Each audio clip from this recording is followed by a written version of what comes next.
خلي لي بالك يمي شلون احافظ على الافراخ من الامراض. طلعت عندي الوجبة مالت الافراخ واريد احافظ عليها حتى ما يصيبها المرض. اول فقرة انه اني لازم استخدمها هي اللقاح الزيتي الثلاثي اللي يتلقح وين؟ بالرقبة تحت الجلد. ايش وقت؟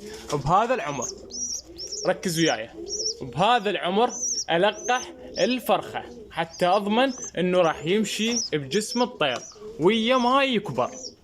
هاي أول فقرة. الفقرة الثانية، من راح تجهز عندي الفرخات؟ راح تجهز عندي الفرخات حتى تنعزل عن الأمايات وتروح للمكان مالها الخاص. لا ننسى نظافة المكان.